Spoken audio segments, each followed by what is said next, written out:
into the NFL draft. Obviously, when we're recording this, it's 2 days away. 2021 draft. Dallas Cowboys fan, Pittsburgh Steelers fan.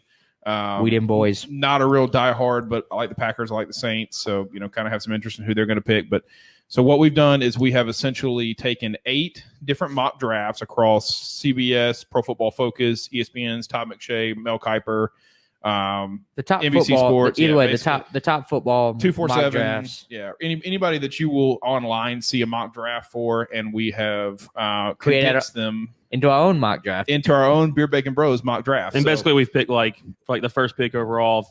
Everybody was picking Trevor. Yeah. But if it was 5 chose Trevor and 2 chose someone else, we leaned towards the person that appeared the most. So it's kind of like we took the average, not the average, we took the majority, the most, whichever one showed up the most. Yeah. And we're all going to feel free to give opinions outside of the pick as well. Like if you think a team should take somebody else, or you don't think it's a good player. I mean, it's basically just a way for us to convey what we think is the consensus of what's predicted to happen. Yeah, exactly. So and we've got if you're listening to this, we've got a good little slideshow with this that we're going to have on the YouTube video. If you're watching the YouTube video, you're going to see this in a couple seconds. So yeah, I'm preaching to the choir. Yeah. So either way, it was consensus overall. Trevor Lawrence is the first overall pick. He is going to Jacksonville without a doubt. Sorry, Trevor. But he will be in the Sunshine State with his old Sunshine Flow. I think if he'd go anywhere else, he'd be like we've said it before. He'd be the next Andrew Luck. He's just going to be there. He's going to have a presence in the league for a long time. Never going to really seal the deal. But I feel like if he's not traded out of Jacksonville quickly and they don't turn it around, like if one of those two doesn't happen, he's going to be one of those that talent just gets burned out of a shitty team, and it's just going to kill him. Either that, or he's going to become kind of the next Deshaun Watson and be like, hey, I want to get out of here. Like, you're not doing anything. Yeah, he's going to force some sort of trade. So I know that's a Clemson to Clemson reference, but that really is the best kind of reference I can.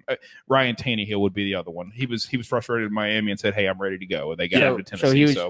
What's the rookie contract? 4 years? At least it depends, actually, but his will probably be somewhere between 4 and 5 years. Yeah, he's the first overall pick. After that, he's going to go in there swinging for the fences on the rookie contract. After that, either he's looking to get big money, depending on how he does, or like you're saying, if Jacksonville hadn't helped him out in the next 3 to 4 years, he's looking. If he doesn't go out there and shit the bed, I'll be surprised if he doesn't ask for max contract in 4 or 5 years, because QBs in 4 to 5 years, their contracts are going to be beyond our belief from right now. Ridiculous. They're already exponentially growing. Probably so it's even going to be worse. Yeah, probably it's going to be worse. I mean, Pat Mahomes already basically got a $50 million deal, but it's going to become like the top 5 have $50 million deals. Yeah. So I mean, they've already acquired Marvin Jones Jr. in free agency, so they have him another receiver to go with D.D. Westbrook, and Chark and some of the other guys that they've added.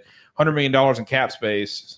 It will give Urban Meyer a little bit of wiggle room to kind of add some things for him. So obviously they may win 4 games next year, but I mean, I think they're kind of in the same scenario, which leads into the next pick as well in the Jets. But they need to keep a healthy line to help protect Trevor Lawrence, and I think so. I guess so. Was everybody consensus that Zach Wilson is going to? Everybody is consensus that Zach Wilson will be the number 2 overall pick to the Jets. 6'2", so a little bit undersized, I guess. He's more Aaron Rodgers-esque with the 6'2", 215, but the quarterback out of BYU. Really, I mean, so I don't know what to say to this. My whole thing was I thought Sam Darnold's not great by no means, but I don't think I think the Jets could have stuck with him because they did pick up a top lineman last year with their first round draft pick, and I definitely think they could have went and got a top lineman this year. To beef up the line though, but to then help Sam Darnold out, be protected. So I agree with that, but I think the reason why they're going with Wilson is the reason I'm gonna say I think he's gonna do good. It's just because he's the unexpected underdog. No one expected him to be number 2 overall, but I think he's going to show that he is worth the number 2 overall pick. And I don't think the Jets want to take the chance of missing this opportunity. Yeah. I mean, what ended up happening, I think, is obviously, Justin Fields was initially everybody said Trevor Lawrence is 1, Justin Fields is 2 coming into basically leaving last year and doing the really early mock draft picks. But Well, hell, after the national championship, people thought Fields was going to take over as number one. Yeah, and I mean the problem ended up becoming is people. I don't know why, and we'll talk about this as we get through it, but I don't know why people have kind of moved away from Justin Fields, but they have. Did they? And they just weren't impressed with his pro day, right? Yeah, I mean they give all kinds of excuses. I mean now they're saying he has epilepsy and all kinds of things, but I mean what happened? But if he was to be this number 2 quarterback, how often is it that you have more than one pro day though? As far as like make it known that hey, like once you have your first pro day, like that's what everybody's gonna watch and most scouts are gonna be at. Yeah. And so for Justin Field, like I knew he partook in Ohio State's second pro day. Yeah. So it wasn't like he was. I guess he felt like he had more to prove, and I think people were like, "What you did in your first day is the best we're gonna see." Yeah. I mean, I'm a guy that's like, yo, you have 2 years worth of tape on this guy. Like, let's put the tape on. Let's like watch what he does in a game. But anyway, Zach Wilson, people were questioning, what his real size was because BYU had him, as always, schools have you listed taller, bigger, faster, stronger. And they had him listed at 6'3", 225. So his height measurable was a big important thing. This is his official numbers from not only his pro day, his pro day because they did the NFL Combine, but so 6'2" and 1/8 and 215, which is completely fine. That's Aaron Rodgers size. And that's what a lot of people are kind of comparing him to is as far as the big arm and everything. Big arm, enough mobility to make things happen. That Johnny Manziel-esque of when a play breaks down, he's able to make something out of nothing. So people just kind of fell in love with Zach Wilson. I think he's a great quarterback. I'm with you. And we've said this before. Trevor Lawrence, to me, his ceiling is Andrew Luck. Like if everybody will go back to when Andrew Luck was getting drafted, this guy was the next Jesus, basically. He was the next Peyton Manning or Tom Brady or whatever. And Andrew Luck had a good career. He didn't have a great career, a lot of injuries, some issues, with him that ended up making him retire fast. I think that's where Trevor Lawrence is going to get to. He's going to be as good as Andrew Luck. I don't think he's going to be the elite top 3 quarterback. And I think if things pan for Zach Wilson, I'll take the hot take of saying it right now on video. I think if things pan out correctly for the Jets, they draft well over the next couple of years and they put talent around him, he might really could be the next Aaron Rodgers. All right.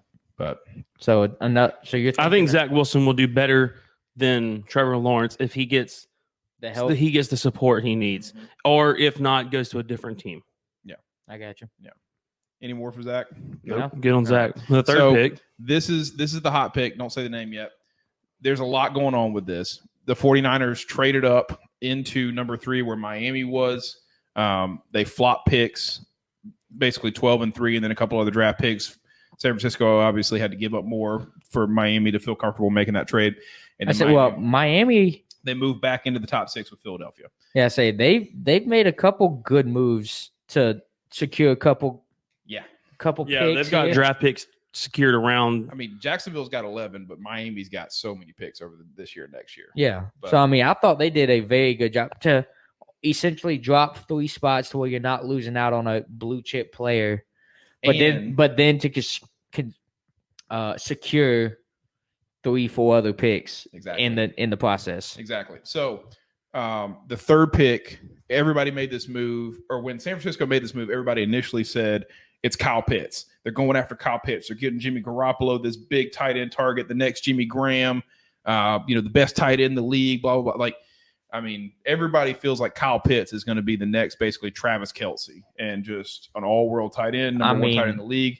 The boy's good. Yeah, the boy's good. Kyle Pitts is going to be that. Yeah. He will be that. We personally, as South Carolina fans, got to watch him absolutely destroy our defense. So, when the tight end leaves the game being the number 1 receiver, it's just kind of like, I've seen a couple tight ends just beat South Carolina, Stoneburner or whatever his name was out of A&M. Yeah. But anyways, Kyle Pitts is that good, okay? Yeah. Oh, yeah. But Kyle Pitts is not who we're actually seeing as projected as a 3rd overall pick. It basically came down initially when I made this last week, it was Justin Fields.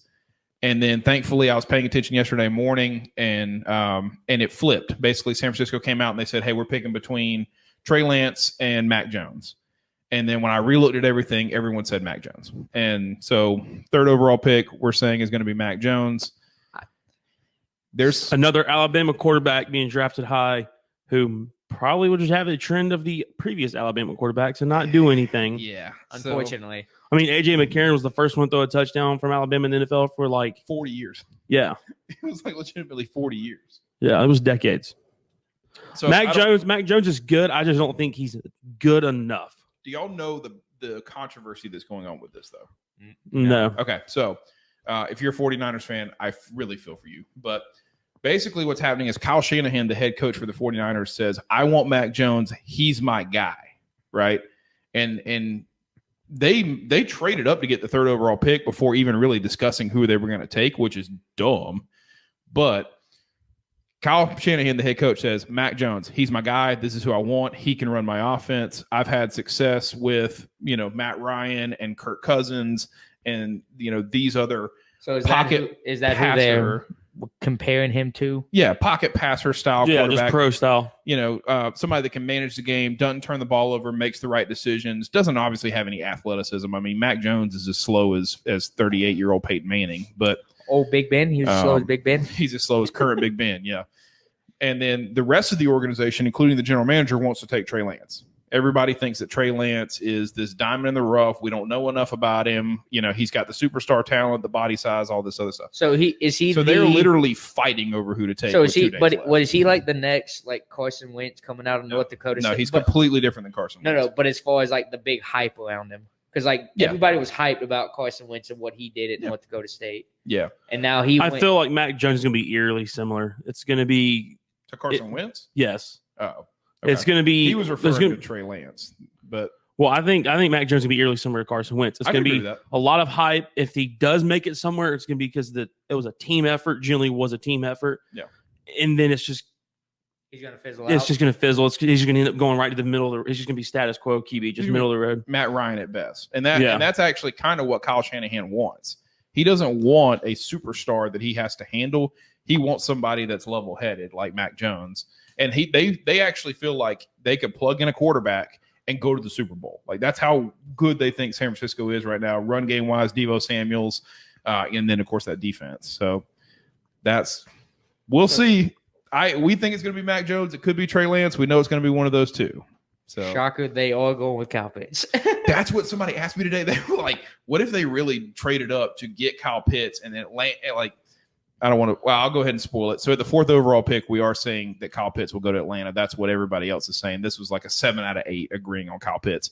What if they did take Kyle Pitts at 3 and then Atlanta's just sitting there like, who do what we take? do? I hope Atlanta's got a backup plan. So yeah, it's called Hayden Hurst. Well, I mean, that's my thing. For Atlanta, I'm not an Atlanta fan by any means. Atlanta, this is a pick where basically people are saying you're just going to take the best overall player. People have Kyle Pitts behind Trevor Lawrence as the literal best football player in this draft. Oh, yeah. Kyle Pitts is a. But Atlanta has to actually have that conversation with himself. You've got Hayden Hurst, who's he's a dependable, he's an everyday, every down tight end. He's a top 10 tight end in the NFL. Yes. So why would you go and pick with the 4th pick overall another tight end? Well, having two of the top 10 tight ends in the league would be really great to have. But if you're not, if every other position sucks, I'm gonna say if you're not doing yourself any running favors. a 2 tight end set on offense. Probably. I mean, Kyle Pitts will probably actually flex out. I really do think that Kyle Pitts will play slot guy. Yeah, he'll play. He'll move out to the slot, or he's just 3 feet off the line, kind of just. It's almost going to look like he's lined up at tight end, but he's not. Kind of weird thing. Some NFL GMs have apparently said that they think he could be the next Calvin Johnson. He's got the big enough body that if he works his way into being fast enough to be that X wide receiver, he can do that. Again, 6'5", almost. He could 6'6". be the outside receiver. The guy's basically 6'6", 6'5" and 5'8", 245. I mean, this dude's a monster. If he gets fast enough, he could be the guy running down the sidelines. Just you just got to get over the DB. That's the only thing you got to do. Throw the ball up. Yeah, just get it over. Get it over the defender. Yeah. So I mean, for me personally, when I look at it, I'm like, Atlanta, you need cornerback, you need defensive line, you need linebacker, you need offensive line. You have Julio Jones, you have Calvin Ridley, you have Hayden Hurst. I mean, maybe draft you. You're not going to do it at the 4th overall pick, but man, draft you a freaking like great running back somewhere. So people have said that the Patriots have obviously shown interest in getting Julio Jones. So, but either way, you know who I see Kyle Pitts being if he could get a little bit faster? Who? He could be just like Chase Claypool. I just looked it up because I was wanting to confirm it. Yeah, Chase There's Claypool only is there's about only the same size. there's only 1 inch difference, and the weight's almost the same. Chase Claypool actually played a little bit of tight end in college too. Yeah. So, but very either similar. way, so is it a consensus though that Atlanta's just looking to draft the best player at the fourth? Like, If they go Kyle Pitts, that's all they were doing. From what we're seeing, exactly it's what Alex just just said. it's If they just go who Kyle the best Pitts, player is at that point in time. They literally were like, okay, Mel Kiper's big board. Okay, that's the guy. first available Mel Kiper's big Yeah. board. That's what they're going to go for. Yeah. So I'm going to go ahead and roll into the fifth pick. Yep. Yeah. So fifth pick, Cincinnati Bengals. Little controversy here right now as this is kind of changed in the last 4 or 5 hours. So I didn't have time to make the adjustment, but we are seeing and saying beforehand Penny Sewell or Sewell. That's how Sewell, something like that. Sewell, who is the offensive tackle from Oregon, 6'6", 330. I mean, from what I read on this guy, this is the best offensive lineman that has come out of college football in the last 15 years. Now, From what they're saying and what I've seen too, I would agree. I mean, and he's like, I watched a little bit of his tape on Sunday when I was kind of making this. Where on the line is he playing? He's a left tackle. He's left tackle. Yeah. Okay. So, which would be a huge thing for Joe Burrow, who, by the way, just tore his ACL last year because the Cincinnati And Joe Burrow offensive is line so right-handed, terrible. right? Yeah, so that'd be the right that'd be a hell of a blindside tackle out there to have blocking you. How big? 6'6", 330. How big was Michael Orr? Michael Orr was actually like 6'8", 350, but I mean, that was just. I mean, when you get to this, That was a size, freak of you're nature, fine. okay? Yeah. Well, no, I was just saying because I was about to say, as far as talent wise and the way they move like footwork wise. I feel like they both kind of compare. Yeah. It's comparable. The two of them. He's especially in that Oregon At offense. that size. That's why I was asking how big. Good luck seeing over his ass though, trying to dump down to the left side. Not a chance. Yeah. I mean, but for Oregon's offense, their offensive linemen are very athletic because of a lot of the stretch runs, the motion. I mean, the kind of they're a high speed offense. They are. Yeah. And so you gotta have be able to somebody keep up. You have somebody that is an elite athlete at left tackle with the right size, with the pass blocking ability. He's probably like one of the more well conditioned linemen out there. Oh yeah. I mean, and it's not even like his grade is basically like a 98, and the next offensive lineman's is like a 94. It's not even close right now. Yeah, So- big gap. I guess the next. So I think if this really does happen here, I think that's that's an A pick. So That's an I A guess plus. I pick. guess when it first came out, like after college football ended, and the Bengals weren't exactly sure whether they were going to take a receiver, take lineman, whatever they were going to. They had him falling almost all the way down to 10 at one point in time. Yeah, so there I have now seen in the last. So it's kind of like a hours- Bengals or bust for this dude. Well, it all depends. Well, like if it's not the As Bengals, far- he'll probably just- fall a good bit. yeah. The way it played out as far as what teams needed, He just happened to hit. He's going to fall that far. it fell to like an I- 8, 9, 10 spot. I don't for- think he will. Like I think he if it comes down to like 7 or 8, whoever's there, they'll probably be like, you know what, hell, let's get this offensive No, lineman. I don't think there's any way he makes it past the next pick at 6. Because I'm gonna tell you right now, this is the controversy between the two. It's either Penny Sewell or Jamar Chase. A lot of people are thinking Jamar Chase because of Joe Burrow and Jamar Chase playing together at LSU. They already have that relationship. Yeah, so It'd be a we're great saying combination. Jamar Chase is going. What we've built out is we're saying that Jamar Chase is going 6. to Miami. He Yeah. could go 5 to the Bengals. Those are the two that the Bengals are basically picking from. At the time I built it, I would say that's Penny Sewell. I still think that they would go offensive line, but either way, these two guys are going off the board at 5 and 6. Whether it's Chase But either- first and then Sewell, or Sewell first and then Chase. Because I guess Because- the next top lineman, I guess, and he's more of an interior, either guard, center, was that Rashad Slaughter out of For Northwestern. Yep, Yeah. yep. So he's later in our draft pick, but Jamar Chase. And people have kind of knocked this draft a little bit because there's not a huge, by a huge receiver, I mean actually like 6'4" big guy. You know what I mean? I mean, it's Kyle Pitts, obviously, is that hybrid, but Jamar Chase is at 6 foot. Jalen Waddle's at like 5'11". Devonta Smith's at 6 foot. Rashad Bateman at Minnesota is 6'1". I say you're looking a lot of like AB size guys. Yeah. Right at that 6 foot mark. Yeah. And but I tell you what, they're extremely talented guys. I mean, you can make the argument that Devonta Smith is better than Jamar Chase, or Jamar Chase is better than Devonta Smith, and those two are definitely the top two, and then you see some more falling off. But Miami, just the explosiveness from Devonta Smith would put him above Jamar Chase. the size is what they're knocking, right? You see Jamar Chase at 6 foot and 3/8, 201. Devonta Smith weighed in at 166.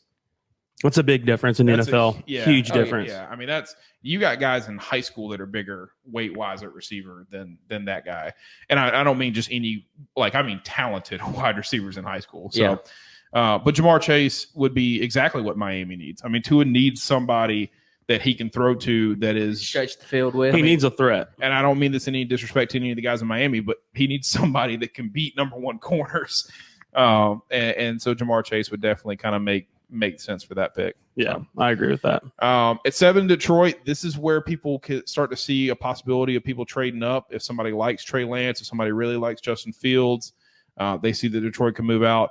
I mean, this makes total sense. God forbid if Jamar Chase actually makes it to 7, I would say he probably goes here. They have to take wide receiver if they're taking somebody. You've already seen Kenny Golladay go to New York. He's with the Giants now. Marvin Jones Jr., like we talked about earlier, is in Jacksonville. So they have nobody wide receiver. They have their top 2 guys who probably made up maybe close to 2,000 yards where the production last year with Matthew Stafford are now gone. Obviously, Matthew Stafford's gone. They brought in Jared Goff. But so for them, you get the Heisman Trophy winner. I mean, yeah, you got to go about it. There's who was their number 3 receiver? Was it Danny Amendola? I think it actually was Danny Amendola. It was. If we're being I think it was. But I think with Devontae Smith, sad. we did just harp on his weight. They could easily, within 2 weeks, get him up to 180. Yeah, You would easily. I mean, you say that, but how did he not get up to 180 in Alabama's weight and conditioning nutrition program? I mean, that's the best in the country. You know what I mean? Yeah, I don't think he saw him at this, performed well enough at 160. They were like, let's not screw this up and that's make what I'm him saying. fat. They probably let him get to 170. They're like, all right, he's doing. This is where he needs to be. He's where he needs to be. Okay. Who are you to go tell the Heisman Trophy winner he needs to improve his conditioning? that's exactly like.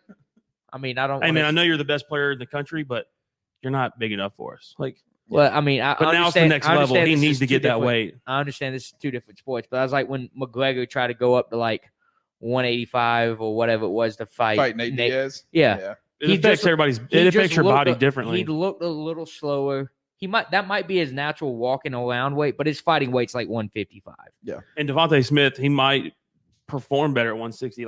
He may have gotten up heavier, and they saw a reduction, and they're like, "Hey, no, you need to cut that weight back down." Yeah. So they may have tried to put on weight. If that's not the case, NFL conditioning guys, they can get him up to 190 almost in the blink of an eye. Yeah. In the offseason, in a healthy 192. Oh yeah. Yeah. I think he'll be fine. How much muscle mass you think DK put on once he got to the NFL?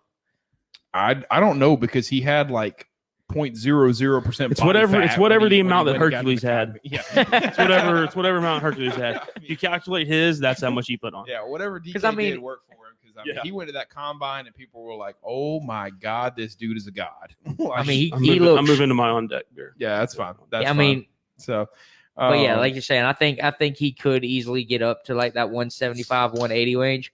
But if you start seeing a loss in production, I would be like, all right, play at the 170. Yeah, I think with Detroit, Devontae's not he might play slot a little bit. He might be just the number 2 on the inside, and he's going to do a lot of across the middles, quick slant stuff like that. Just because of his talent and his speed, you're not going to have to throw him a deep ball. He can do 20-yard stuff. He can do the deep stuff you need him to, but I think the smart play for them would be just doing 15, 20-yard stuff. That's going to be his that's going to be where he thrives. Yeah. Well, people, especially even in college, Sark, kind of showed you that the best way to get Devonta Smith open is a little bit of that motion. It is some of the quick slants. This is the bunch formations. Can he go up one-on-one on the line and can he actually beat a Richard Sherman in the NFL one-on-one on the line? No, not at that weight, not at that size. But if there are things offensively you can do to get him open and not let corners just basically plant their feet and put their hands on him the moment the ball snaps. Yeah. So there's some things that they can do there to get him open. And I think it's a great pick. If Detroit does end up doing this, I think it's the thing they have to have for Jared Goff to even be successful this year. So yeah. On to the next pick. Yeah, at 8, the Carolina Panthers. This is a pick where people are actually, multiple sources were saying that the Panthers would be willing to move out of this pick if Penny Sewell doesn't fall to them at 8. Obviously, the Panthers need offensive line. They just went and got Sam Darnold. They feel like Sam Darnold is a little bit of the guy that they, want to come in and battle Trevor Bridgewater, or Teddy Bridgewater. Sorry, not Trevor. But the thing that I saw and started reading a little bit over today, now that San Francisco has basically said that they're not going to take Justin Fields, is that the Panthers are interested in Justin Fields. So to bring in 3 quarterbacks, I think is a little much. Overkill. Overkill. It's overkill, especially when you're using a top 10 pick to do it. Yeah, I mean, there's so many other people, so many other positions. I know Kuechly's been out now for a little bit, but I know they hadn't replaced a linebacker position. The only thing I can think of is if Davis. they come in and pick Justin Fields, then they use him as some sort of trade bait or something like that. Kind of like Atlanta does with pitchers. Yeah. Just pick up random pitchers. Yeah, the Braves just pick up a pitcher and be like, hey, I mean, you can go in the locker. I wouldn't unpack or nothing like that. But you're probably going to get traded. Carolina should go a different route at QB if they don't plan on dumping the other 2. Yeah, at least one of the other 2. I do think they're willing to move on from Teddy Bridgewater. If somebody were willing to take that contract and give them basically anything for Teddy Bridgewater, I think they would take it at this point. It doesn't make sense to me, because if you trade to go get Sam Darnold because you actually think that Sam Darnold could be the future for your organization, then why would you draft Justin Fields? I mean, I get it. You get to push him. You get to guarantee yourself that you got a quarterback that is going to actually start your games next year and be successful. Because, I mean, out of the 3, one of them's got to be freaking good. You would think. You would think. But I mean, I do think a Penny Sewell. I think Carolina needs help on the defensive side more than they do at the. They've drafted a lot on the line. They need the help in the secondary. Yeah. Thomas Davis is basically taking over for Luke Kuechly, and he's doing just as good a job, basically. And they've drafted basically 2 defensive lines in the first 40 picks last year. So they've kind of filled that need. But secondary, safeties, corners, that area. You don't need 3 quarterbacks. Starting quarterbacks. If they have Justin Fields, they'll legitimately have 3 quarterbacks that have had started multiple games in the NFL, and it's just, what's the point? Yeah. So at this pick, if I were, I guess, Carolina, I would be looking Patrick Surtain, J.C. Horn. Yeah. Who is the top safety? Well, it's technically the kid from TCU that we'll get to in a second, but I mean, Greg Newsome at Northwestern is also another one that people. But looking at for somebody in the DB or safety and stuff like that. Somewhere, either free safety, strong. I agree. That's a good route to go. Yeah, just to kind of help. It's a little high as well, so. One of the other things that we've been seeing is that the Panthers are willing to trade out of this. And New England is obviously interested in moving up and getting Trey Lance or Justin Fields at this point. I mean, you could do a 15 for an 8 trade or something like that. Yeah, and you could get your safety or your cornerback at the 15 spot, unless it was somebody you just felt like you had to have. But Justin Fields, 6'2" and 3/4, 227. I personally look at this as he's the 3rd best quarterback. I think it is Trevor Lawrence. I think it is Zach Wilson, and I think it is Justin Fields from a managerial standpoint. Those were the 3 that I would take in that order. People have really fallen off the Justin Field train, and I don't know why or what. And I think he's going to be the next brain fart. But I think he's going to be the next move. He's going to fit into this movement of these scrambling, agile quarterbacks that the NFL is getting a resurgence of. I feel like he's a bigger size Russell Wilson. And I mean, maybe he's not as good as Russell. Like, Russell Wilson's great right now. But Russell Wilson. Lamar Jackson was the name I was thinking of. He's going to be he's not going to be as electric as Lamar or Pat Mahomes, stuff like that. But he's going to be fitting in with Russell Wilson. He's going to be in that clubhouse with those guys. Yeah. And I think he's going to have a successful NFL career. Mariota? Yeah, like that. Early in his career, Marcus Mariota. Yeah, sure. Justin Fields is going to have a successful NFL career because this agility that is becoming newfounded as being it's another X factor. Yeah, another X factor. It's another intangible. Yeah. Yeah. People, from what I've heard, over the last 24 hours, people are just saying, well, he's coming from Ohio State. He's not going to work out because you can't name an Ohio State quarterback in the NFL right now that's good. Okay, I mean, what does that mean? People don't think Carson Wentz is great. Yeah, I mean, there can't be another one that there's a BYU quarterback in the NFL that's great right now.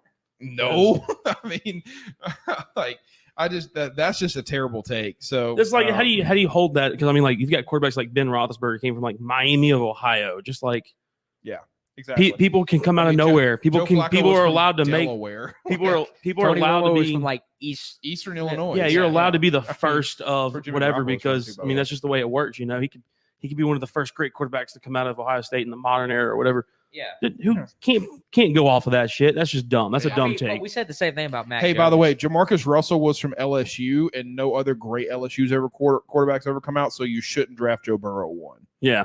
Like, I mean, granted, we did just say the same thing like Mac Jones, like you said, Adam, but I think it's a little bit different because Alabama's consistently putting quarterbacks into the first round almost, they consistently do nothing. They Well, I mean, consistently Ohio have State great does too. quarterbacks Ohio State in does. college that for whatever reason don't pan out in the NFL. Yeah. Ohio State is too, but I mean, like, come Well, Ohio State's not consistently winning national championships like Alabama is. And No, those they're- quarterbacks aren't consistently failing at the NFL level. No, I guess they're not. So, over at the 9th pick, this is kind of a wild card. This is actually this is how diverse the 9th pick has gone. When I was looking at the mock drafts, literally not a single person agreed on who the Broncos would take at 9, which is kind of wild because I later in the draft, there's a pick where literally like 7 of the 8 said one guy in the 20s. So you're like, okay, well, that's probably Well, gonna then happen. what that tells me here is I think we're going to see A trade. the trade. Yeah, Denver's going to trade it. I do think this is going to be the Denver trade. People have said Trey Lance. Denver fans, I think, are tired of Drew Lock, and they don't feel like Drew Lock is good enough to be the future of the team. I don't think the front office or the team feel that way yet. Drew Lock has had his moments. If the Broncos were going to take somebody, I do think it would be Slater, just as you mentioned. Good job. Doing a little research over here. The number 2 offensive lineman in the draft, 6'4" 1/4, 304 currently. Very mobile, Big Ten offensive lineman. Guy knows how to run block. I mean, it just kind of is what it is. Big So, body on the inside. yeah, and can play guard and tackle. And Denver really needs it. Their offensive line is horrendous. They drafted a guy like 2 or 3 years ago at the 20th pick that was from nowhere. I think he was from Utah, and the guy literally hasn't panned out, and they've already moved on from him. So, for Denver, makes sense to go offensive line. Really, honestly, makes sense to trade. I do think that New England, if they felt like Trey Lance was the guy, you've probably watched. Even if they trade up into 9, you're probably still going to have Justin Fields or Trey Lance. Maybe not by our projections, but I think it's a possibility. I think Denver trades out of this to whoever secretly wants that quarterback, because I feel like there's going to be somebody that secretly is like, man, Justin Fields. Like, hey, I know we got X quarterback, like we got Ryan Tannehill or something, but he could be the next Fields, guy. Yeah, you put Justin Fields and Derrick Henry running read options. I mean, woo! So that's what we have as in our mock draft at 9. I'm going to say it's going to be a trade. I agree with you. I actually probably, if we're going to take projections, I would say it's probably a trade too. So all right. This is the personal pick at 10. For the boys. Yeah, I'm gonna let you take over this one. You All go right, ahead and so read this one off. Tell me how excited you are about I this. like what we're doing here. I do like the cornerback pick. What I want to see though, we have 2 veteran tackles coming off of season-ending injuries last year. One with the neck, one with the knee. I would like to have seen maybe an offensive lineman here, because we have last year alone 4 out of our 5 starters went down with injuries, and 3 of them was season-ending. So maybe y'all should draft a new strength and conditioning coordinator. so what? At pick number 52. Yeah. So if either Slaughter or Slater or Sewell happen to drop, I would like to see them pick up one of those 2 at the 10th pick. Over Patrick Surtain. By the way, our projection is Patrick Surtain, yes. the cornerback out of Alabama. Or I guess the other option would be J.C. Horn, right? Both. So of the 8 mock drafts, 6 said Patrick Surtain, 2 said J.C. Horn. So So- you're pretty much guaranteed a cornerback. Sorry. Yeah. I mean, ideally, I would like to see us, and with Dak Prescott coming off of his season-ending injury of a broken ankle. Yeah. So, I would like to see us replace the talent that we had at left tackle in Tyrone Smith. Like I said, he's either retiring or he's coming back off of a season-ending neck injury from last year. Okay. So I would like to see that, but we drastically need help in the secondary. Yeah. So for us to go cornerback here in either Patrick Surtain or J.C. Horn, I would be fine with either one. Hometown favorite and J.C. Horn being a Carolina fan. Yeah. But I do, of the corners, Patrick Surtain's got to be the best corner out there. Patrick Surtain is the number 1 rated corner. And I think the only thing that gives him a little more edge over J.C. Horn is Surtain played safety early in his career at Alabama. He played a little bit of a strong safety early on his career until he moved down to the corner position. So I think he can help you at both spots in the secondary. Like he could transition to the NFL and play either one depending on what you need. He is bigger. He is at 6'2" and 1/8, so he can really hang with a lot of those receivers. 208 is a great weight for a corner. Can play physical on the line. And, I mean, I don't think either team, whoever you are, if you get Surtain or J.C. Horn or even Greg Newsome, you're not going to be mad. You're not going to be mad about it. You got a number 1 corner. You got a guy that can go one-on-one with people. So Surtain played – the defense that Alabama sometimes plays a little bit more zone than South Carolina did. Yep. So Surtain could play – he could fit into a defensive scheme kind of like what Seattle used to run, where you have one cornerback that basically covers the left side of the field. And so I do think that would probably maybe limit him a little bit if they just basically like, hey, Surtain, go cover the best wide receiver. Well, I say, and being a Dallas, like they do run a lot of zone, and but they also they depend on their linebackers to match up more man to man. With us having supposedly a quicker linebacker core of the NFL, they do match up the linebackers man to man and let the corners and the safeties kind of play a zone. But I've always felt like in the past 3 seasons that I've always seen at least one corner that was always getting burnt. Yeah, always. Yeah, so I think that's true. So if we could have 2 solid corners, I think that would be ideal for Dallas at this pick at 10. Okay, I'm gonna go ahead and flip over to 11. Good. Yeah. The New York Giants. This is another position where people think somebody's going to trade. They're going to look to trade back. They feel like this part of the draft is where you kind of can get some trade bait from people if they like a certain person. Jalen Waddle, it was projected on a lot. I don't remember the exact number, but it was a lot of the 8 was going for the New York Giants. So no, you know, and so Waddle's only downside to the other 2 receivers was his size, 5'9 1/4. Which you know a little bit about that 5'9 1/4, don't you? No, I don't. Still a little tall for me. But you know about the 180. You know about the 180. So no, I'm still a little heavier than that too. Aren't we all, brother? But I mean, Jalen Waddle's a great receiver. Obviously, got hurt a little bit. Truth be told, he was the number 1 receiver in the Alabama offense early in the season, and then when he got hurt, Devonta Smith kind of took over, ended up winning a Heisman. So for the Giants, I hate to say it, Daniel Jones needs weapons. Evan Ingram is great and all, but he's only able to do so much. Sterling Shepard's only able to do so much. Exactly. So they did go get Kenny Golladay. So if they were to add Jalen Waddle, you would really feel like, all right, Daniel Jones, you have to prove it now, right? You got the tight end. You got the number 1 receiver in Kenny Golladay. Now you got a slot receiver in Jalen Waddle. You got Sterling Shepard. I say Shepard's a 3, maybe. Yeah, probably a 3. I mean, so you'd have to kind of go prove it. So we'll see. So. Hometown guy? Yeah. So the number 12 pick, we talked about it earlier. The exact way it went was San Fran had 12, moved to 3. Miami moved back to 12 on that flop, and then Miami and the Eagles switched again at 6 and 12. So hometown guy, baby. J.C. Horn is good to see it. Yeah. Going to Philly, allegedly. 205 seems a little generous for J.C. So? Yeah. Yeah. JC seems a little, you think little skinnier than that. Like 195, you thinking? Probably like maybe 190. Yeah. I don't think he was that thin. I give him like 195. Almost 6'1", 210. I mean 205, whatever. That's not the JC Horn I know. That's all I'm gonna say. Well, I think he's 6'1", but I think he was more 195. 2 pushing it. Two of after had been sweating a little bit. And yeah, I agree with you guys. I mean, the 6 foot has always been him. I mean, they had him. I mean, Lord forbid, when he was coming out of high school, they had him listed as 6'2". So just always love your high school numbers, but yeah, as long as he doesn't carry his his mouth into the NFL. I think he'll be good. Yeah, we'll see. I mean, he's got some swagger. People He's got really a personality on him. Yeah, people really think that he can, not to compare South Carolina guys, but can really be that Stephon Gilmore or the Patrick Peterson, the Darrell Revis. That's big. You talking about Revis Island? I'm not kidding you. That's what people really think J.C. Horn could be, is just a absolute one-on-one nightmare for number one receivers. Man, he doesn't. I mean, he was like that here at South Carolina last year. Yeah, I mean, his numbers back it in college. So the 205, I agree with you. I mean, I don't think he's 205. But to say you're gonna put him at what the was it, the third or fourth game Island. of the season? I forget who he played. Ole Miss.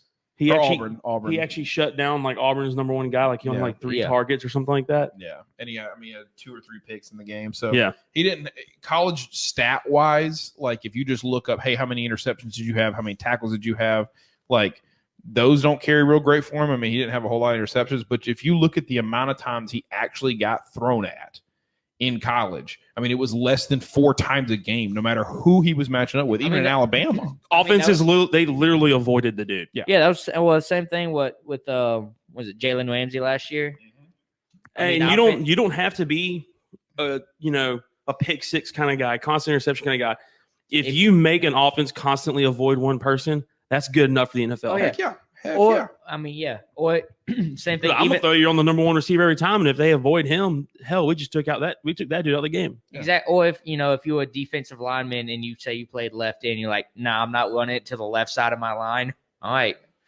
Yeah. I just cut out half. Yeah, like you said, I cut out half the field. Yeah. Because of one guy. Yeah. That's a pretty solid stat line. Yeah, so from us personally, Eagles fans, you should be excited about this pick. I think it would be a great pick for you. Your defense definitely needs it. So this is where we were talking earlier of Penny Sewell. This was the other guy. This would be another guy I would like to see Dallas take. Yes. Yeah, so this is another strong left tackle. And Christian, I'm not quite sure how to say Christian Darrisaw. Darrisaw? Thank you. All right, from Virginia Tech. 13th pick to the Chargers. Yeah, so 6'4", 3 3/4, 322, almost the same weight, almost 2 inches shorter than Penny though. Yeah. So certainly a guy that is another great offensive line. There's some good offensive linemen in this draft that are going to fall possibly because of the need at quarterback, wide receiver, cornerback. Like most of the guys that we actually everybody except for the offensive linemen we've shown so far. Christian here is also another left tackle, right? Yeah, he is another. Yeah, left so tackle. you also kind of see that trend too of left tackles going early because that's an important part of the line for the quarterback. But I feel like a lot of your tackles, I mean, I understand it's not quite the same, but I think you could switch to a right tackle position. Some are a little more run blocking than they are pass blocking skills, and they're kind of usually the run blockers are a little bit heftier, a little bit larger. And so in the NFL, a lot of times it is a very scheme based where you will have a pass blocker on the left side and a run blocker on the right side in the NFL, more than it is in college. But the only thing that I took a lot of note out of this was, or that kind of sparked me was, when you think back to the Penny Sewell pick at 5, a team that took a high-end quarterback last year, early pick was a quarterback, their quarterback of the future. Same team in the following years are now trying to take left tackles, and it's the kind of the right way to build your team, I think, in my opinion. But I guess that's the next most important part of your offense, I would say, is your left tackle outside of the quarterback. Right? Yeah. So, if you got a right-handed quarterback, yes. Yeah. 14th overall, Vikings. Not a lot of consistency in this. This guy's name popped up probably 3 times out of the 8. Defensive end from Michigan, 6'2" 1/4, 261. This would be the first defensive end of the draft. First defensive end of the draft. There's not a lot of great defensive ends in this draft. That's kind of what I've noticed. I've noticed that it seems like the defensive end aspect is not as strong this year as it has been in the previous. There's not an elite level pass rusher. There's not a Joey Bosa or Nick Bosa. There's not a Jadeveon Clowney or Myles Garrett or anything like that. So the Vikings need help on defense in general. So you just pick a defensive position and go back, and they need it. So this is who the Vikings are apparently interested in, and this seems to stay consistent even over the last couple hours as things have changed a little bit. But no idea how to say this guy's first name. I would say Kwity Pay. Kwity Paye. Yeah. Kwity Paye. So he is It's regarded as spelled Kwity for anybody that's listening and not watching. yeah, and he is regarded as the best pass rusher of the Of this defensive draft? end. Yeah, of the Okay. defensive end. So I say I don't know too much of anything about him. not of the best pass rusher in general. That's actually the kid from Tulsa Collins, but this one is regarded as the best defensive end. So 15, if the Patriots actually stay at 15, I would probably say there's like a likely chance that they don't stay at 15, whether they move forward or backwards. Bill Belichick and the Patriots are not known for moving up in the draft. No. But they also haven't had Tom Brady for the For last 20 years. So, But Tom Brady 2.0 coming at you right here with the 15th pick. you think so? Yeah. You think this is Tom Brady? I went back and watched some tape of this guy. All right. I mean, he Yeah. was what 28-0 in his senior Granted, year. so threw what we're two saying is what we're interceptions, saying yeah. for people that are listening. This Trey is Trey Lance. Lance, the quarterback from North Dakota State. He's 6'4". Wow, give that boy that last eighth of an inch. Damn. Right, they- Um, They put his hand down just a little bit. 225. He's tall, not overweight at all. He's got some agility. From what I could see, this boy could drop a ball in a bucket. Like, From 60 yards out. yeah. I mean, he's got. I think the this dude was talent. throwing Danny Dimes right here is what I'm gonna call him. It's not going to be Danny Dimes up in New York. It's gonna be Danny Dimes back in Foxborough. Okay. So I did see a meme though today, and it was like Trey Lance looks like an actor that's playing Patrick Mahomes. In a movie about Alex Smith. Yeah. I was like, he looks like the off-brand. Granted, it's D2 football. Granted, it's not called anymore, but I'm old school. Actually, It's it is actually. is No, it still- it's FCS. yeah, Sorry, it's they are FCS, yeah. Yeah, they are. so. I mean, I thought they were It D2 for a second. but North Dakota State's put out decent players. They have shown themselves to be an actual talent producer.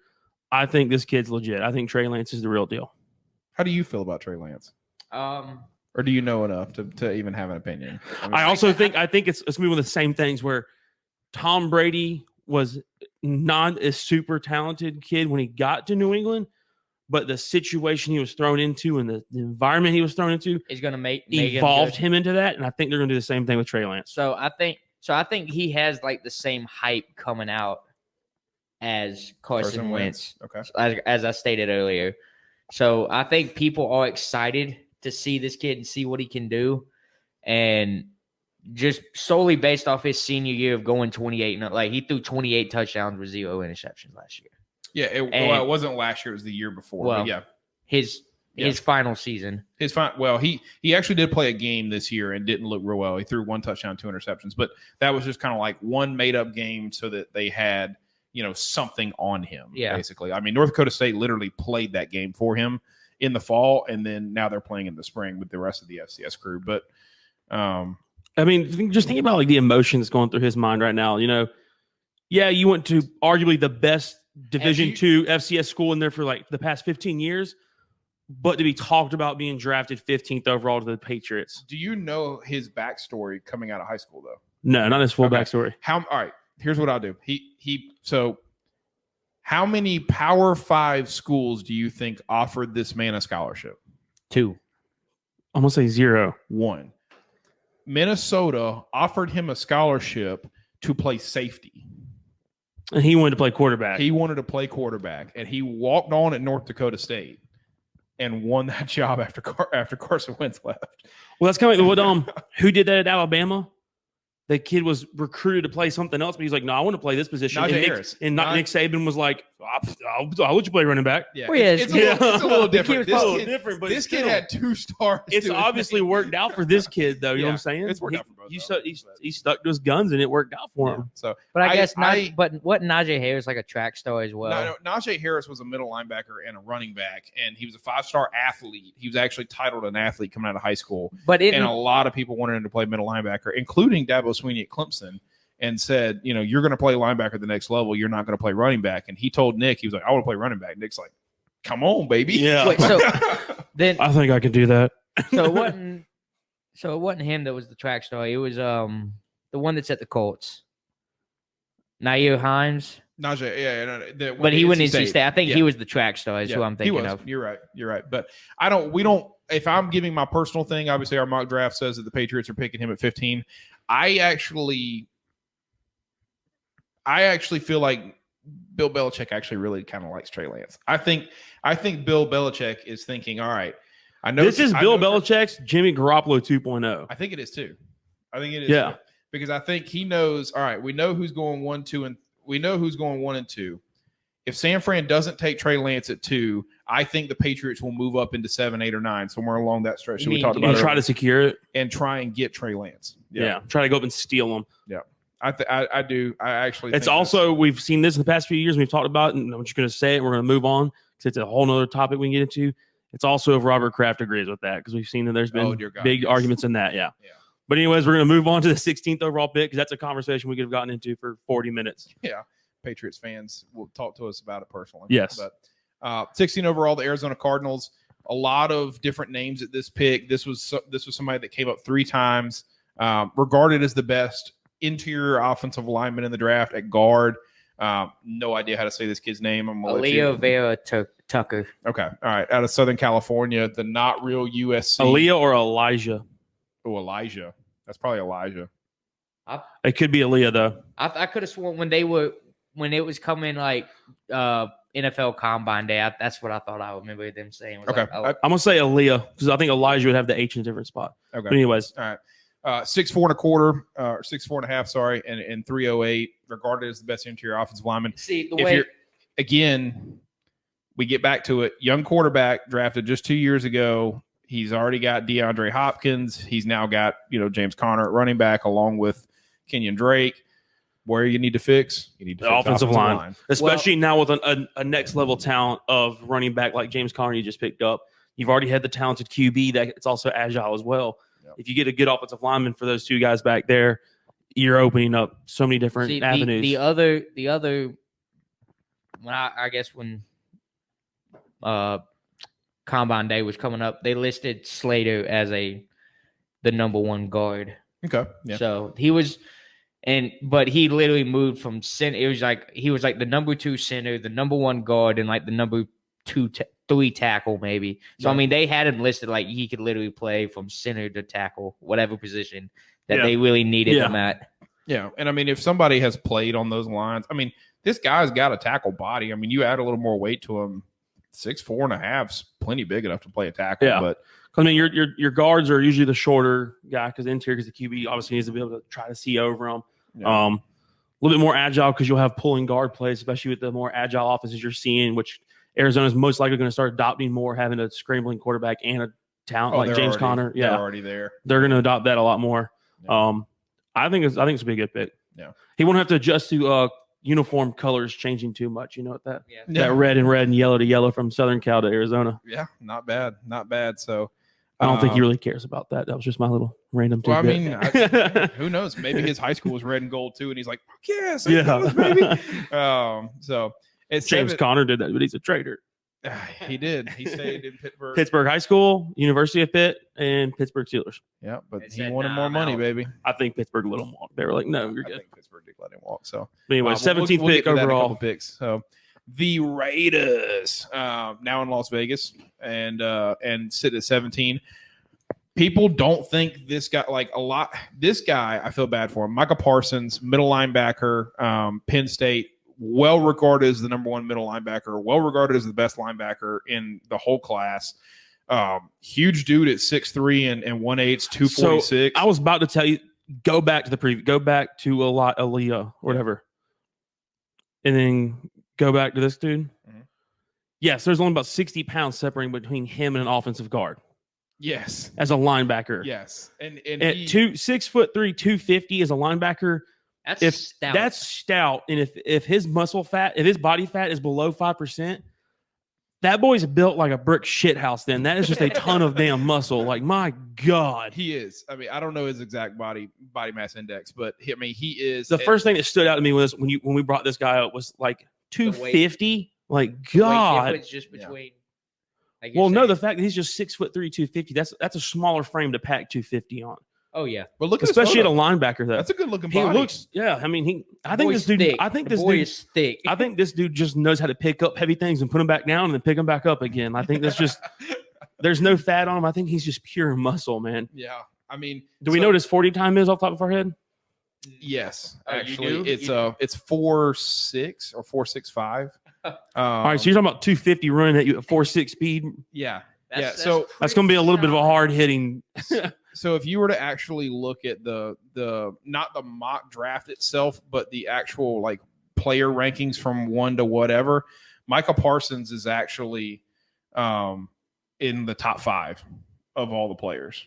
So, Okay, As so far like as just As overall far as best available. He's Yes. he's in the Yeah. top 5. he's he's actually he's a 4.36 40. That's 250 moving at awfully damn quick, son. is that wait? That's is that, all- is that damn. unofficial or official 40 yard? That would be That's his got to be official time. now after pro Yeah. day and all this stuff. That's his official 40 time. Yeah. Official sub 4.4 hauling. That is That boy is getting it up. Yeah, so Scout. Well, that's a turbo diesel right there. That's what that boy- is. Yeah, Scout grade of 90. He's actually on Picking ESPN him up now. and putting him down, son. On ESPN now, he's number 16 as the overall player. But early on, he was a lot higher, and I think a lot of the quarterbacks have obviously moved up a little bit. But I don't think he falls this far. Like people have said that Denver would take him, Philadelphia would take him. I can see at- Denver doing it because at especially 12. with Denver not really saying which way they're going to go. What Yeah. do you- This I could be mean, a last minute thing like, hey, let's go get us that linebacker. Yeah, like you know? this guy is clearly the best linebacker. Arguably, he's the best defensive player outside of. I Sertan think and he's Horn. going to be kind of like a I would say like TJ Watt and Bud Dupree. Going to like he's technically a linebacker. He's not But an they're- outside, they're- he's not an outside linebacker. He's a middle linebacker. So he's actually probably more like a Ray Lewis. Yeah, but honestly. they might start lining him up on the edge of the line though, They being may. that size. That's what I'm may. saying. At that size, they're probably going to start lining him up on the ends. or Well, I it think- being that quick. Well, I think Yeah. what they're trying to do is they already have Khalil Mack, obviously, on the outside. I think they're trying to reassure that they have. Oh, they could somebody be in the beefing it up in the middle. Yeah. Exactly. Yeah. That could really give you a run defense. So if you're the Raiders and this guy falls to you, do not be upset about it. No, this this- is a steal. yeah. This is a clear steal to draft. So I don't think he. I mean, gets hell, all the way anytime to you can get 17. 250 moving that quick playing linebacker, Yeah. dude's going to have to be good. Yeah, and You don't have to have great tackling for him. You just hit him Just going hit four. him. Hit him Just doing hit him. 4.3 speed at 250. The kid's going to go down. Yeah, I mean, Reuben Foster is obviously somebody he's been compared to. There's a lot of different like solid middle linebackers that he's compared to. So this would be a certain steal for them. Another defensive end coming off. Miami has another pick. Miami has 2 first-round picks. Outside, Jacksonville has the most picks with 11 this year. Miami, I think, has the second most at like 7 or 8, but or maybe even 9 probably. But Damn, Jacksonville with a big lead on that. yeah, Jacksonville's got a pretty solid lead. And then again, $100 million in cap space. So they're going to get Trevor Lawrence and they're going to get somebody else. So, but Jalen Phillips, the defensive end out of Miami, 6'5.5", 260. This guy's, a combination pass rusher, solid defensive end. He and his teammate, which I can't exactly say the teammate's last name. Y'all will get to see him in a second and y'all can explain it to me. But both really regarded as kind of 2 of the top 3 defensive ends outside of Pay, who we saw earlier. But Miami needs it. I mean, Miami needs a lot of things, but really, if they don't feel comfortable with an offensive line, I think getting Jalen Phillips here would be kind of a steal for them to kind of beef up their defense a little bit. Who is actually a pretty good defense. I mean, they were rated pretty well last year as far as the NFL goes. But. He's only 2 inches taller than that linebacker and weighs the same. I'm just I'm gonna look up his 40 time for you just so we can feel. what's better the about Penn it. State linebacker's name? We just talked Micah about him. Parsons. Micah Micah Parsons. Okay. Yeah, no, you're not gonna forget that name. Micah Parsons is gonna be hella good for a long time. He's So gonna be hell on wheels if he can keep it up. good lord. What are we looking for here, Chris? What's that we trying to pull out? I was trying to find the 40 time on Jalen Phillips, but like I said, everything's adjusted a little bit. This is a It's just this different. This is a different one. So his was 4.57. So not terrible actually for a Not defensive end. for a defensive that's end. Yeah. pretty quick. Actually, same grade rating at 90 as well. So only 3.5 sacks last year at Miami. But on to the 19th pick and the Washington Redskins. If a quarterback falls to you, I'm sure they'll take it, but I don't think a quarterback will fall to them at 19. Yeah. Even if God forbid Justin Fields really does have that bad of day, I don't think he falls to 19. But next middle linebacker, Jeremiah Owusu-Koramoah. Yeah, from Notre Dame. That was on the fly. Hopefully that was correct. Hey, that sounds bad. It looks I good. Sounds certainly good. didn't I got closer than Chris would have gotten. I can promise you that. 100% chance. 100%. So, sitting at 6'1.5", 221. How about the size difference between him and Micah Parsons?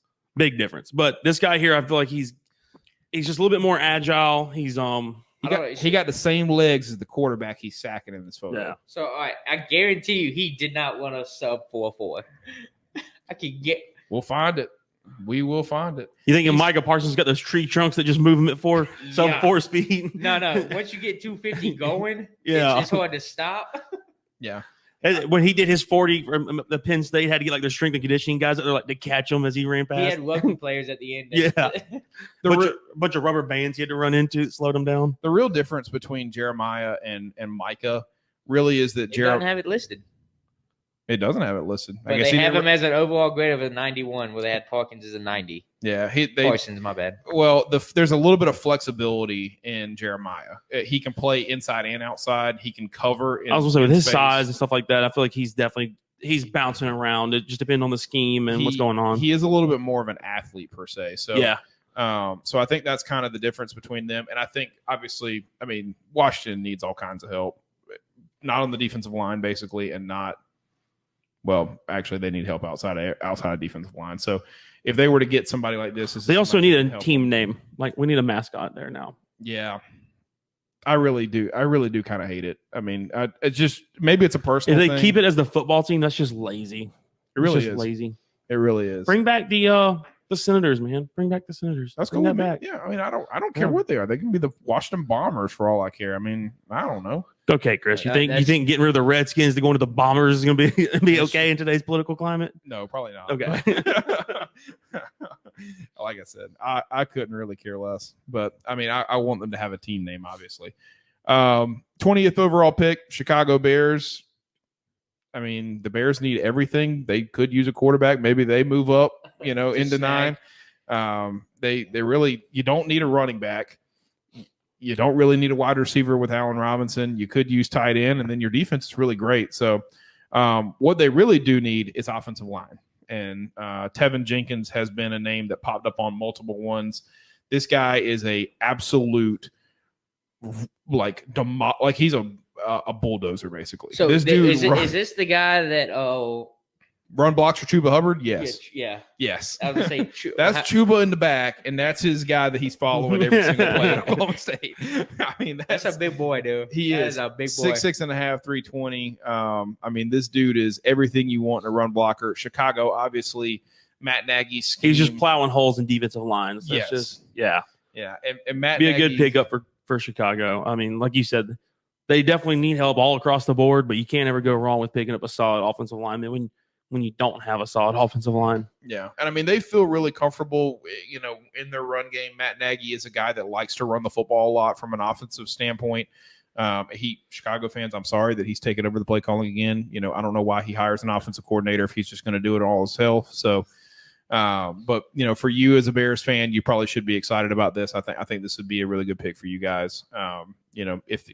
Unless you move up to go get quarterback. That's what Chicago fans obviously want, but it is what it is for you. So 21 Colts. I actually reached out to Jacob, a friend of ours. Not Shout out to you, Jacob. Yeah. Jacob Hunky, Hunky, that that's was around the another corner. Huge Colts fan. Caleb Kelly, a friend of ours, also is a huge Colts fan, but Gregory Wow, Russo. Gregory Russo. That's what we're Yeah. going for? Yeah. All right. Gregory Russo. This guy It's like Russo from Daredevil. Yeah. His arch rival. he plays in the new show that's on Netflix, Shadow and Bone, by the way. Yeah, I saw that. So Sydney and I started watching it. Really good show. Second Miami kid to go in the draft. Second Miami defensive end, like we said earlier, he's him and Jalen are obviously regarded as two of the top 3 defensive ends. This guy coming into this year was actually regarded as a top 5 pick and was kind of like the next Myles Garrett possibly. He sat out all year at Miami, so he didn't play this past football season. So and you're you've saying seen that, his. is that hurt his draft stock? Is It what you're has. saying? It has. Yeah, You've seen him drop significantly. a little bit. Oh, But I mean, it's Well, yeah. Yeah. 6'6.5", 260 defensive end. I feel like that's gonna be a very agile kind of threat coming around the end at you. I mean, Yeah. the other guy was what 6'5" and a half, 261. Yeah. He's Yeah. 6'6" and a half, 270 270 basically. Yeah. I mean, he's not as good a pass rusher as The other guy was. Pay from Michigan, Yeah. or even Phillips, even from Miami. But he is certainly a star, kind of. He's kind of got that it about him. I mean, hell, with that height, and I know that he's got the reach.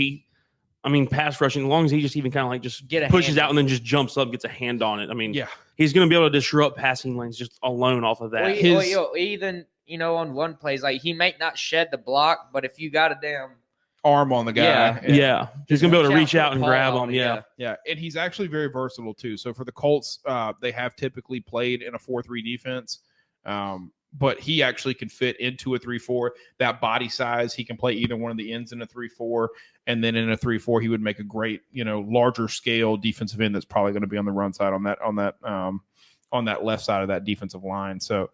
I think for the Colts, I asked Jacob, and Jacob said, dude, I love it. The Colts need defensive line. They've let a couple guys go this year. They've had some guys retire. They've had some age to them. So he felt from a Colts standpoint, obviously he'd love it at 21. So Titans at 22, Jamin Davis, this dude, another middle linebacker, 6'3.5", 234. SEC guy that had like 120 tackles this past year in freaking like 11 games. So this dude is so he was coming out flying of around the Kentucky, field. man. yeah. I mean, this guy's He was averaging all over the field. Yeah, this guy's averaging 10 tackles a game. He is a little bit more behind the Micah Parsons style of middle linebacker, just kind of a run stuffer, leader. Big body. Big body, leader in the middle.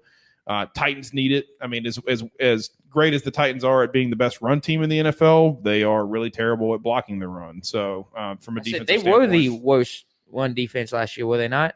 they might have. Well, Dallas probably was, but The I know. Titans. No, I really do believe. No, I think. I'm not saying Dallas wasn't. you might be right though. You might be right. if Tennessee, Just because was 32, it stands out because like I think you're right because I remember it standing out like one of the best running offenses also had one of the worst run defenses. Yeah. Like they happen to just lead the category in runs, yards for and yards against. Like I think I really do believe it was like last year they gave up like 180 rush yards per game or something like that. That wouldn't surprise me. I think they had to play Baltimore twice.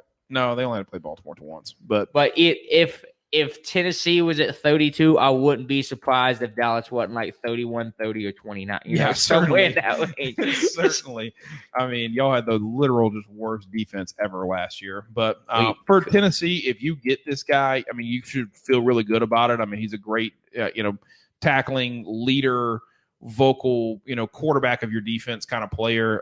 Really highly regarded coming out of Kentucky. So you should feel, in my opinion, really good about it. Buccaneers had the best rush defense. So it was the Texans, Cowboys, Jaguars. Hell, Titans aren't even. Yeah, they're way down here. Okay, well, man, they weren't as bad as you thought. How about that? But the Cowboys were right there, by the way. Cowboys are second to last in I the told rush you, yards. what was it, 30? They were at 31. Yeah, the Titans actually had the worst. At 30, they were at 32. Titans were at 32? Or not, sorry, Texans. Oh, so both Texas teams were 32-31, huh? Yeah. Solid. Love that. Everything's bigger in Texas, including the one horse. So,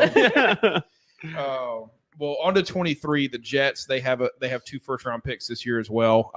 This one they got from Seattle, and I think it's because they sent one of their defensive linemen over to Seattle this past year. But when I was referring to earlier where we were at 9 and I couldn't find anybody that was basically sitting in the Buccaneers pick or the Broncos pick, and they were we were talking about how they're going to trade out and you couldn't find consistency. This guy right here, Greg Newsome II, regarded as the 3rd best corner in the draft behind J.C. Horn and Patrick Surtain, and 7 of the 8 people said this is who the Jets are taking. So I think the Jets know exactly who they want at 23. And I think he will get to 23. I just don't see enough teams that need cornerback that bad in front of them.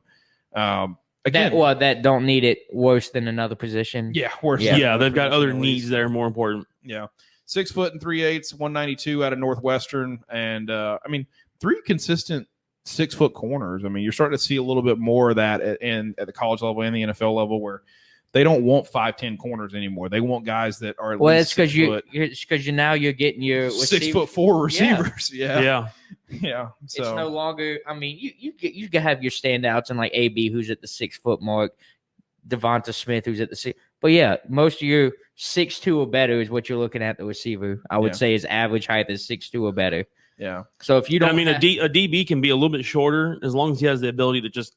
He has to be right there on the receiver. But I'm saying, but even his physical presence is going to but disrupt at it enough. 5'10", like I don't care if you have a 45-inch vertical at 5'10", if the 6'3" receiver has a 40-inch vertical, you're not going to be able to make up. Yeah. Oh yeah, you know? obviously. Yeah, I agree with that. So I mean, why that was always a thing, like a 5'10", 5'11", like that's the corner we want. I'm like, that doesn't make sense to me. I'm like, why would you not want somebody that's he could be at least fighting for him on the height? Well, yeah, like 6 foot 6'1", but find the guy who's 190 pounds and not 220. Yeah. You know? Yeah. Yeah. So if you're the Jets fans, I mean, if you walk away with Zach Wilson and this guy, you got to feel really good. I mean, you Especially out of the basically first round. Yeah, you've got your quarterback yeah. of the future and a guy that can actually cover one-on-one wide receivers. So, you ready? Yeah, I'm ready. You know who's at 24? Yeah. Yeah. Yeah. So at the 24th overall pick, the Steelers, we alluded to it a little bit earlier. They let the running back of the future walk, James Conner. So with this pick, pretty much everyone said they're going running back. It was either down to Najee Harris or Travis Etienne. I was about to say from Clemson. Clemson. Yeah, blew my mind on that one. Travis Etienne. If they go Najee Harris, I will probably pass out from excitement. Genuinely, Did the kid out of North Carolina? Both of them went. Both Williams and Carter went. I would. Granted, Etienne has done well at Clemson, but this past year alone, that Williams kid out of North Carolina surprised me a lot. But they ran the ball really efficiently. But so what happened is the other day when I was making this, I went through 6 of the 8 said Najee Harris, the other 2 said Travis Etienne. And so I put this slide together. I just sent him a quick shot, and he literally said, he was like, I will blank in my pants. And it wasn't number 2. I wasn't number 2. Yeah. Najee Harris is he's a phenomenal athlete, phenomenal running back. We saw it last year. He hurdled 6 foot Nick McLeod from Notre Dame. Easy. He also hurdled hurdled a 6 foot defender the year before from South Carolina. From South. You know who it was, Adam? You know who it was? Was it J.C. Horn? No, it was R.J. Roderick. I thought it was. So I mean, Najee Harris has got. I mean, at 6'2", 230. He's got the physical appearance and just metrics to play in the NFL and last a long time. Oh yeah. Alabama running backs of past have recently been just destroying the NFL. I think Najee Harris got, no matter where he goes, if it's not Steelers or something, he's going to be a great running back. Addition if to the the Steelers are able to backfield, pick him up at 24th, I think that's going to be one hell of a steal in the first round. Because we haven't seen a running back. This will be the first one of the draft. If it follows what we predict, this will be the first running back. To me, which would be insane that the first running back goes only at 24th. I mean, do the Jets have a running back that? I could see the Jets taking one of the 2 running backs in front of Pittsburgh here as well. So I mean, maybe Pittsburgh doesn't get Najee, maybe they get Travis Etienne. But I do think that Pittsburgh will take a running back. It will be one of those 2. I mean, if you roll through all of these other teams, you can't find a team that really actually needs running back that doesn't need quarterback, right? I mean, Jacksonville needs a running back, but they're not going to take one of these guys at 1. They got to take a quarterback, right? The other needs outweigh the running back need. Yeah. I mean, Dallas has got Elliott. You got, even if Denver couldn't make up their mind at 9, they got Melvin Gordon and Phillip Lindsay. I mean, I say, well, even in Dallas, like the 2 second running back in. He's irrelevant. You can't even think of his name. But I mean, like Pittsburgh has Benny Snell from Kentucky still in the second spot, but he's not breaking through. He's a great complimentary running back. He's one of those guys he can go out there for a couple downs to give the RB1 a break, stuff like that. Tony Pollard is his name, by the way. If Pittsburgh gets Najee Harris, that's going to be scat back boy. That's going to be a steal, and I'll probably going out and buying a Harris jersey almost immediately. Hey, DHK, you gonna get you one? You should, I'll DHK it with you, baby. We'll just put a order together. So to go to lock that bad boy down for 4 or 5 years would just be wild. The thing about Najee, it'd be insane, Harris, Steelers fan. It'd just be wild. The thing about Najee Harris, I want to go on record saying this guy will be the next Derrick Henry. I mean, that's kind of what Nick Saban wanted because Derrick Henry was leaving the same year that this guy came in, and he was like, all right, well, shit, I'll just throw this other That's a wheel load. That's just a wheel load. I'll just throw this other 230-pound running back into my set. And I mean, this guy has more versatility, can catch the ball at the backfield better than Derrick Henry can. And Pittsburgh loves utilizing that. We saw that when we had Le'Veon Bell and everybody. We love dumping out to a running back. Yeah. I mean, Out to and the flats I'll say make this: plays. if you want that running back, it needs to be Travis Etienne. But I think that Najee Harris will be a better running back, can stay healthier, has that bigger body, has that bigger build. Looks like another version of Derrick Henry. So, and Alabama running backs have been hit or miss. Eddie Lacy was terrible. Trent Richardson was terrible. But you got Derrick Henry. Well, I would say Eddie Lacy started out all right. Trent Richardson started out all right. No, Trent Richardson was bad from the go. But then either way, all right. And I'm not saying great. No, not saying he was good. bad. He was bad. I mean, I wouldn't say he was bad. I'm with Adam on this one. I think he was all right. He's got a career average of under 3 yards a carry. He was bad. He was Ray Rice. I mean, I think he was. Women. Yeah. But anyway, he did go to Cleveland, so I don't blame him for that. But yeah, Eddie Lacy had a good couple years, and then just said, you know what, I'm not worried about my health anymore. I'm just gonna gain all this weight. Yeah. Yeah. Eddie Lacy, if you're watching this, we'd love to have you on the show. You'd fit in with the Beer Bacon Bros. Yes. But Najee Harris would be absolutely ecstatic if this happened. Pittsburgh needs to make this happen.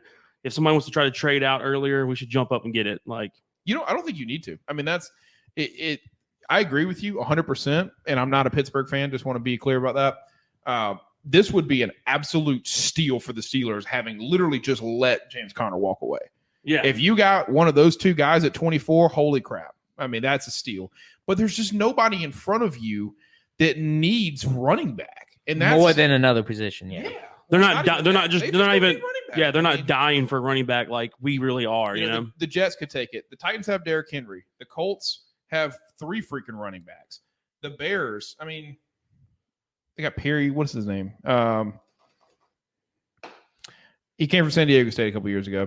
I mean, Washington could probably take a running back, but they're probably not going to. They need a lot of other things. Miami could take a running back, but probably not going to. I mean, they need a lot of other things. So it just doesn't. I mean, it doesn't fit for another. It doesn't really fit for another team. It would be a surprise if somebody took running back before Pittsburgh did at 24. And there's 2 really, really good running backs that are first caliber. I mean, Pittsburgh has needs. The offensive line's getting a little bit older. Yeah. Quarterback of the future. Quarterback.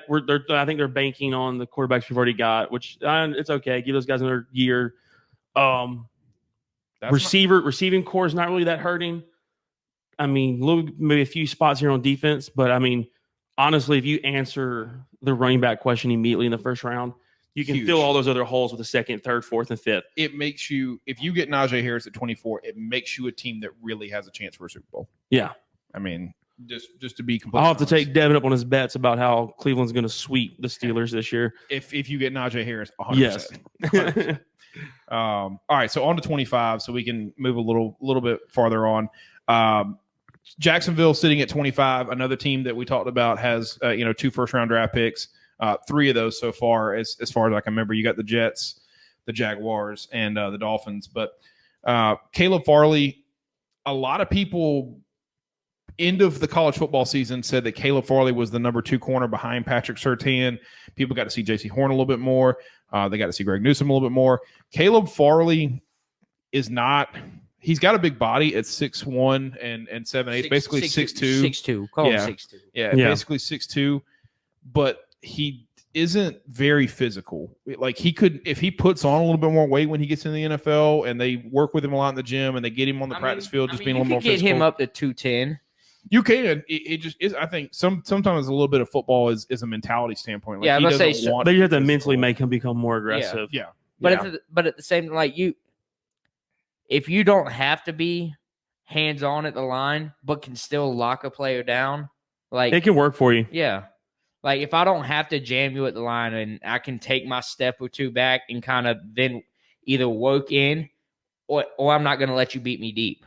But if I can work in back, I'm a lot better running in than I am trying to chase, either backpedal or try to chase somebody down. Yeah. So, I mean, I think this guy actually is on the same level as J.C. Horn. Personally, like if I like watch his tape and see his skill set, I think this guy is a great one-on-one corner for Jacksonville. They need this pretty bad. I mean, they need to replace Jalen Ramsey. They have been trying to find somebody that can do that since they let him go. And if Caleb falls to him at 25, if you're a Jaguars fan, you got to feel good about that. You get Trevor Lawrence, and then you get a number one corner. Your team starts to shape up a little bit. Yeah.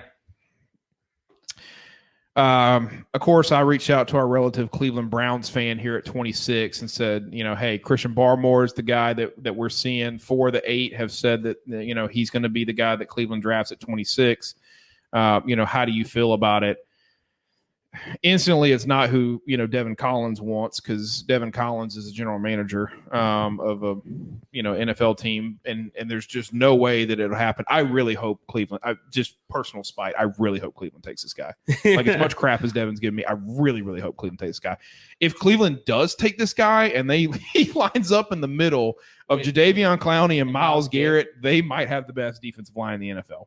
I mean, holy crap, Christian Barmore. Extremely athletic, 6'4", 1/8, 310 pounds. This dude is extremely athletic at that size too. Oh yeah, he's very versatile inside. He can slide from a 0 to a 1 to a 3 very easily in your defense. I mean, this guy is a pass rusher. He's a run stopper. He's got a huge body. He's actually only 20 years old. I mean, he's pretty young. Oh, he's a young buck. Then. He came out of high school under 18. So this dude. I mean, the Cleveland Browns. Cleveland should be happy with this pick. Cleveland should be very happy with this pick. I do agree with what Mr. Collins was saying and saying that he'd rather see them fill at safety. Obviously, he hates Sendejo. I mean, he's really, really hates Sendejo. They could fill it at safety. They could get them another corner. They could improve their offense. Their offensive line was really great. They could improve it at the center position.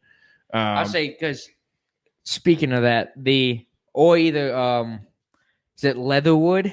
The other Alex Leatherwood is the offensive tackle from Alabama, but you're thinking of Dickerson, the center. Yeah, no, Leatherwood was who I was also thinking of. He played guard. He played guard early on, but he slid to left tackle But yes, Dickerson is the center. Mm-hmm. But Leatherwood was just a guy I remember seeing on, like, watching games. 65, I think it was his number. He was just like the biggest body that I saw always out there on that right side of the Alabama line. Alex Leatherwood is really talented. Dickerson is actually who they're projecting Pittsburgh to take in the second round, which would replace Marcus Pouncey and would be a great pick for them. But yeah, Alex Leatherwood is another offensive tackle that will probably either go late in the first round or early in the second round. So can you imagine, like, 5 years ago, we'd have said that Cleveland Browns might have the best defensive line in the NFL. Everybody would have laughed at you. Everybody would have laughed. Yeah. They've really turned it around the past 5 years.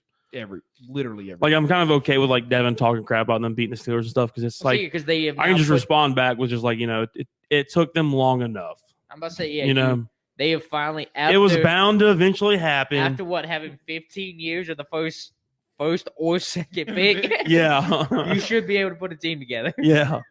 But 27 overall, another rival of the Pittsburgh Steelers, the Baltimore Ravens. Obviously an extremely talented team, got a great defense, great offensive line. They did just actually trade. Was it for this pick? No, it's not for this pick. Sorry.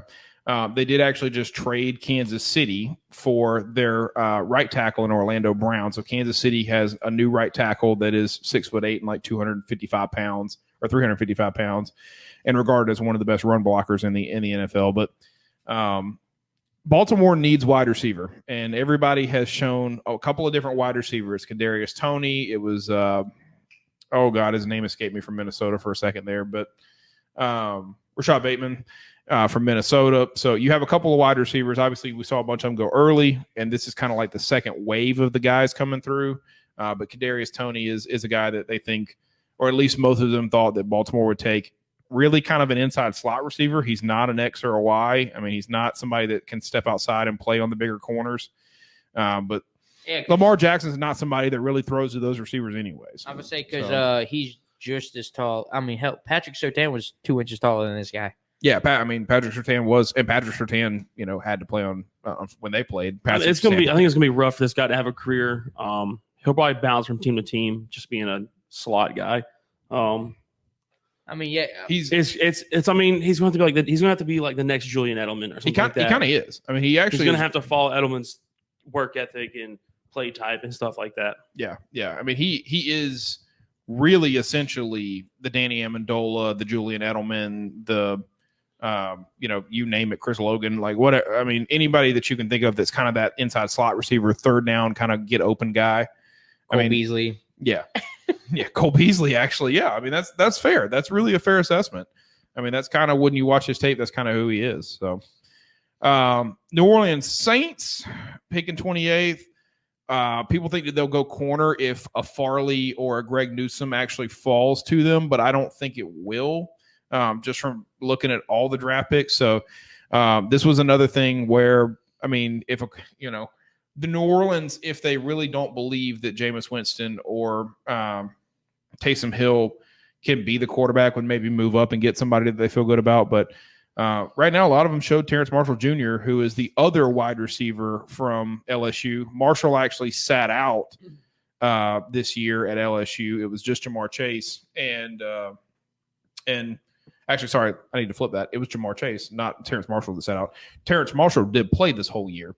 And at 6'2.5", 205, I mean, he's the biggest body receiver that is of that higher caliber. So, and for New Orleans, I mean, you kind of need it. I mean, you have Michael Thomas, and you don't have really anybody else. I'm saying him and Alvin Kamara can only do so much. Yeah. As far as in the receiving game. So would this guy could easily go to Baltimore as well if they wanted kind of more of an X receiver. So Zaven Collins is actually the person that Mr. Devin Collins wanted Cleveland to take. I don't see it. It doesn't fit their scheme. This guy is that rush outside linebacker in a 3-4 set, 6'4 3/4, 266. You talked about it a little bit earlier with Micah Parsons. This is the guy that kind of fits that scheme that you're talking about. There's a little bit of issues with players like this where it kind of has to be the right scheme. Yeah. For an NFL team. The Packers have that 3-4 scheme. They need a pass rusher. God forbid they need Terrence Marshall. I mean, they need Kadarius Toney. They need a wide receiver more than any freaking thing. But this is who people got saying. I mean, this is somebody that the Packers really, really like. And this dude. But are they going to turn around in 5 picks, pick again in the second round? Would Green Bay? Yeah. Like, do we know where they pick in the second round? I would imagine they probably pick 29th in the second round as well, or 28th in the second round as well. So, I was about to say, because I mean, unless they made some kind of trade deal and they got an early second round pick to where they can go and get this rush outside linebacker and then almost immediately turn around. Running, take a wide receiver. Yeah. Maybe I wasn't sure what their possibly second round pick was looking at. I could look it up for a second, but Zaven Collins is well regarded as the guy that is the literal best pass rusher in this class. I mean, it obviously has to fit a scheme for you, but I mean, he is very, very well regarded as the best pass rusher by all means. So if you fit that 3-4 scheme, if your team fits that 3-4 scheme, be praying that you get Zaven Collins, because this dude is really, really good. So Green Bay ain't even in the damn top Green 60. Bay's at 62, which they have, Taven Wallace picking from Oklahoma State. So they do have a wide receiver for you. But like I said, Pittsburgh, they showed Landon Dickerson, center from Alabama. Wonder who Dallas has. Dallas D tackle. Oh, they talked about Christian Barmore actually. So I wouldn't mind that. He's not going to make it to you. I tell you that. I agree with that. The number one defensive tackle in the entire NFL draft is not making it to the second round. So, on to 30 as we wrap up these last couple picks. So I know we're going a little long on the video, but how do you say this kid's name? Trayvon Moehrig. Yeah, Trayvon Moehrig. Moehrig. Okay. Regarded as the best safety in the class. Obviously, we've talked a little bit about safety earlier on. This is the kid I was referring to. First safety, I think. First safety, yeah. First safety. Yeah, first true safety. It's a little bit weaker. This class is at safety, so you're probably not going to see somebody slide in ahead of him. This guy may not even go in the first round from some of the stuff that I saw. But 6'5", 202, first safety. I mean, the Bills need it. The Bills need a lot of defense. They could really use a pass rusher if Collins even fell. I don't think they run a 3-4, but who knows? Figure it out. Take the best player you can. And so this is kind of who we have projected for the Buffalo Bills. And then over at 31, I just talked about it a second ago, or maybe not even referenced it. I can't remember, but Kansas City made that trade with because they got rid of Orlando Brown, you were saying. Yeah. So this is the pick that Baltimore got back. They got multiple picks back, but this is the pick that they got back. They got Kansas City's number 31. Have 2 first rounders. They do have 2 first rounders, both very late. But this is but still to say you got. I mean, to say you got 2 first round talent according to your team. You got 2 first round guys is solid. Yeah. Especially when you're competing A for your division the last 2 years and B for a Super Bowl. Yeah. Yeah. You know. And so for Baltimore, I mean, Jalen Mayfield makes sense. You just traded away your right tackle. Why would you not go get another right tackle? So this guy 6'5" and a quarter, 326. Regarded pretty well. I mean, obviously in the photo you see him blocking Chase Young, who Washington just drafted as the number 2 or whatever all pick last year. Yep. So it makes a little bit sense. And this was what kind of people were saying after that trade is, hey, this is who Baltimore would be interested in taking. So is he, I guess, the next right tackle, like the next best right tackle available? Yeah, he was. If all the tackles that we currently have said are gone, we're going. Yeah. So, and then when you get into the later parts of the draft, there's not a lot of consistency in who people are saying taking. But for Tampa Bay at 32, we've seen offensive line. They could really use the improvement there. We've seen secondary at safety. So if the guy from TCU falls, maybe this is where they take him. And then Carlo Bateman Jr., who is basically just a run stopper on the defensive end. Say the spot. Third best D end. Yeah. So it's 6'3" and a quarter. Because you had both guys from Miami. Both guys from Miami, the kid from Michigan. I think that was it, though. That was the only 3. Yeah, I think that was it. So I guess true D ends. I guess. Yeah, and so this makes a little bit of sense for them. They weren't very good against the run earlier. We saw their name up in the top. So. They were really good against the run earlier. We saw the name at the top. So just kind of refreshes you, get you another body on the defensive line. I mean, if they like one of the other quarterbacks, like maybe a Kyle Trask or the kid from Stanford, they could probably take a quarterback here that kind of fill behind Tom Brady, quarterback of the future here at 32. But they got a lot of talent. They don't really need a whole lot of things besides offensive or defensive line. So that's what you focus on here. So, yeah. Well, that is the Beer, Bacon, and Bros mock draft. Mock draft. Yeah. Yeah, the mock draft. So I'll be interested to see how many of these we actually do get right. I would be. I've got an idea of how building something up. I know I got a little idea of what we're gonna do. Over under 14.5. Correct. Yeah. Under 14.5 are correct. Yeah. I'm gonna get cocky. I'm gonna go over. I think it's gonna be over. Okay. I think we get a lot. We need to bring back the wheel of punishment for stuff like this. Now we got video. Yeah. Now we got video. I think. I mean, you could pretty much put in the bank the first 5. Yeah. And then outside of that, I'm saying and you're saying 10 more after that. Yeah. I mean, I think the Greg Newsome pick is pretty clear. I mean, the Jets obviously want him at 23. I think Pittsburgh will take Najee Harris at 24.